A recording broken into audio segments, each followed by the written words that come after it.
चालक तार के किसी बिंदु से प्रति 1 सेकंड गुजरने वाले इलेक्ट्रॉनों की संख्या n है, तब इलेक्ट्रॉनों पर आवेश E हो तो चालक में प्रवाहित धारा होगी।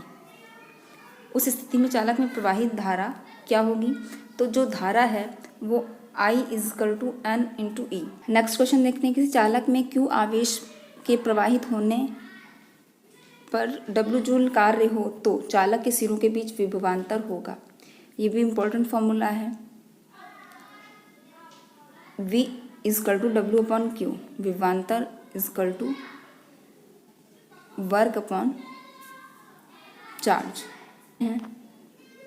विद्युत समर्थ का सूत्र क्या है? एक मिनट। विद्युत समर्थ का सूत्र क्या है?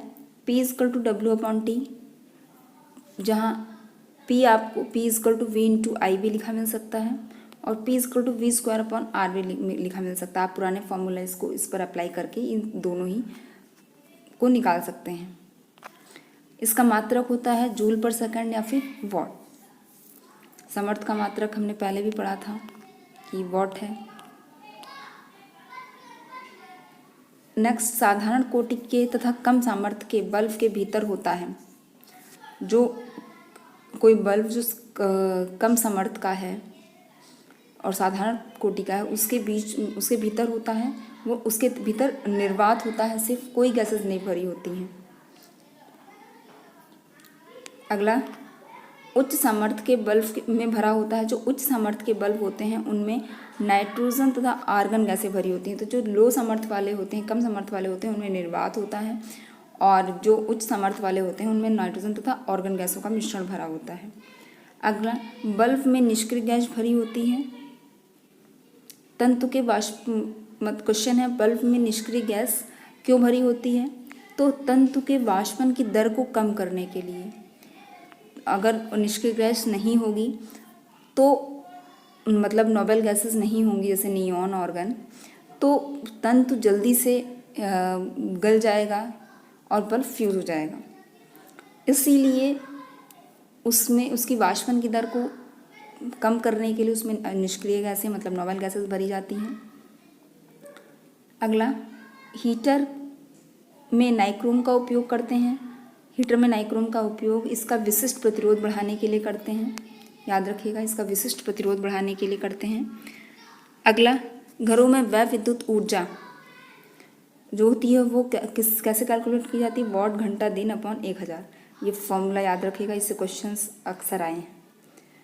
अगला, किसी चुंबकीय क्षेत्र में स्थित धारावाही चालक तार पर लगने वाला बल, ये Fm = IBL sin थीटा। आपको ऐसे ही लर्न करना पड़ेगा। किसी चुंबकीय क्षेत्र में स्थित धारावाही चालक तार पर जो बल लगता है वो क्या होता है? Fm = IBL sin थीटा, जहाँ I क्या है? करंट है, Fm क्या है? चुंबकीय बल है और B चुंबकीय क्षेत्र की तीव्रता है और L लंबाई है। यहाँ पे एक कंडीशन है, यदि बल लंबवत लग रहा हो, अगर थीटा 90 डिग्री होगा तो जो इक्वेशन होगी वो Fm = IBL sin theta. Question इससे उधर से भले ना फ्रेम हो, लेकिन यहाँ से हो सकता है कि किसी चालक तार पर लंबवत बल लगाया जा रहा है तो उसके ऊपर जो चुंबकीय क्षेत्र की तीव्रता होगी वो क्या होगी? तो आप याद रखिएगा कि उस स्थिति में जो फॉर्मूला बनेगा Fm = IBL sin थीटा। आगे देखते हैं, चुंबकीय क्षेत्र का मात्रक क्या है? बहुत इंपॉर्टेंट क्वेश्चन है। चुंबकीय क्षेत्र का मात्रक होता है न्यूटन एम्पियर मीटर। Fm जो बल का मात्रक है वो न्यूटन, I मतलब धारा जिसका मात्रक एम्पियर होता है और लेंथ को मीटर में मापते हैं, तो न्यूटन एम्पियर मीटर मतलब न्यूटन पर एम्पियर मीटर होता है चुंबकीय क्षेत्र का मात्रक, या फिर वेबर पर मीटर स्क्वायर, या फिर टेस्ला कहते हैं। तो आपको दोनों ही चीज़ें याद रखनी है कि वेबर पर मीटर स्क्वायर और टेस्ला, ये दोनों ही मात्रक किसके? चुंबकीय क्षेत्र के मात्रक हैं। अब आगे देख लेते हैं फ्लेमिंग का बाएं हाथ का नियम। बहुत इम्पोर्टेंट है फ्लेमिंग का बाएं हाथ का नियम। याद इसमें आपको कुछ नहीं रखना है, आपको अपना लेफ्ट हैंड ओपन करना है और अपनी उंगलियों और हाथ को इस तरह से एडजस्ट करना है। अंगूठा है वो बल अथवा गति की दिशा को बताता है और जो मिड वाली उंगली है वो करंट को और अंगूठे के बगल वाली उंगली चुंबकीय क्षेत्र की दिशा को बताती है। तो इस चीज़ को याद रखिएगा कि अंगूठा बल को बताता है, अंगूठे के बगल वाली बी को बताती है और उसके मिड वाली मतलब बीच वाली उंगली करंट को बताती है। यह है फ्लेमिंग का बाएं हाथ का नियम। अब बायो-सेवर्ट का नियम, ये जूनियर सुपर टेट एग्ज़ाम के पॉइंट ऑफ व्यू से इम्पॉर्टेंट है और टीजीटी साइंस के भी पॉइंट ऑफ व्यू से इम्पॉर्टेंट है, दोनों ही सिलेबस में इंक्लूड है। तो बायो-सेवर्ट का जो नियम है, इन्होंने एक तार लिया, ये एक तार लिया, इसके एक हिस्से को लेकर के इन्होंने एक इक्वेशन निकाली, delta B is equal to mu naught upon 4 pi delta L sine theta upon r square, जहाँ पे म्यू नॉट क्या है, नियतांक है जिसे निर्वात अथवा वायु की चुंबकशीलता या चुंबक पारगम्यता कहते हैं। म्यू नॉट नियतांक है, ये याद रखिएगा, इतना ही बहुत है। और इसकी वैल्यू क्या होती है, 4 pi into 10⁻⁻7 Newton ampere square. आगे बाकी आगे म्यू नॉट को mu naught upon 4 pi into 10⁻7 लिखा जा सकता है। अनंत लंबाई के धारावाही चालक की चुंबकीय क्षेत्र की तीव्रता होगी, अनंत लंबाई के धारावाही चालक की चुंबकीय क्षेत्र की तीव्रता। इससे पहले हमने जो पढ़ा था वो था कोई टुकड़ा है तार का जिसमें हमने चुंबकीय क्षेत्र की तीव्रता को निकाला, और यहाँ पर अनंत लंबाई के धारावाही चालक की चुंबकीय क्षेत्र की तीव्रता को पूछा गया है। तो जो इसके लिए फॉर्मूला होगा B is equal to mu naught upon 4 pi 2i upon R. I क्या है, प्रवाहित धारा की तीव्रता। अगला, यदि धारा चुंबकीय क्षेत्र के समांतर या चुंबकीय क्षेत्र की दिशा में हो तो चालक पर लगने वाला बल होगा।